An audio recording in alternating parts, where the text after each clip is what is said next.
আমাদের যদি সমাজকে এভাবে পরিবর্তন করতে হয়, সেটা প্রক্রিয়াটা কি হবে এবং এটা আমরা কোথা থেকে নিব? আমাদের আসলে নেওয়ার জায়গা হওয়া উচিত আম্বিয়া কেরামদের দেওয়া আলাইহিসসালাম। কেন? কারণ আপনি যেই সিচুয়েশনের মধ্যে আসেন, তারা এই সিচুয়েশনে ছিলেন, এর চেয়ে খারাপ সিচুয়েশনে ছিলেন, এবং তারা জিরো থেকে শুরু করছেন।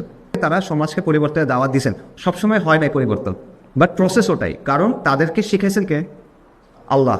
খালেক যখন শিখাই দেন কীভাবে মাকলুককে দাওয়া করতে হবে বা মাকলুকের সমাজকে পরিবর্তন করতে হবে, এটার উপরে আর কিছু হবে না। যিনি তৈরি করছেন উনি ম্যানুয়াল দিবেন, রাইট? ওনার ম্যানুয়ালটাই প্রপার, আপনি নিজে নিজে মাথা থেকে বানানোর দরকার নেই। কয়েকটা বিষয় খুব সিম্পল নবীদের দাওয়ার। একটা হলো তাওহীদ। আল্লাহ সুবহানাহু ওয়া তাআলা নবীদের দাওয়া শুরু হয়েছে কি দিয়ে? তাওহীদ দিয়ে। তাওহীদের দুটো স্তম্ভ আছে, একটা হলো কুফর বিত-তাগুত ওয়া ঈমান বিল্লাহ, তাগুত বর্জন এবং এক আল্লাহর ইবাদত করা। তাগুত বর্জন মানে কি? এই তাগুত মানে হলো আবিধানিক অর্থ তুহিয়া থেকে আসছে, সীমা লঙ্ঘনকারী। বা তাগুতের অর্থ হলো মিথ্যা ইলাহ। সহজভাবে ফর এক্সাম্পল, ফিরআউন বলছিল আনা রাব্বুকুমুল আ'লা, আমি তোমাদের সবচেয়ে বড় রব। রব হলো আল্লাহ, ফিরআউন বলছে সে রব, তার মানে ফিরআউন তাগুত। নমরুদ বলছিল আমি জীবন এবং মৃত্যু দিতে পারি, ইব্রাহিম আলাইহিস সালামের সাথে আলোচনার সময় বলছিল।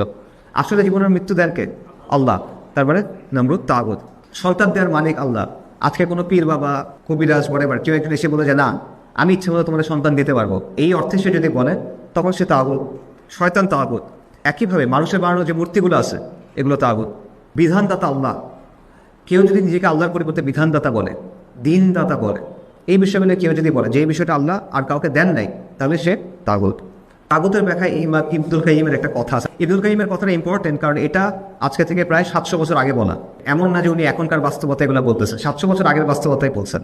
উনি বলতেছেন যার কারণে বান্দা আল্লাহর সীমা লঙ্ঘন করে তারা প্রত্যেকেই তাগুত। প্রত্যেক কওমের তাগুত হলো জনগণ আল্লাহ ও রাসূল ব্যতীত যার কাছে বিচার এবং ফয়সালা কামনা করে, সে তাগুত।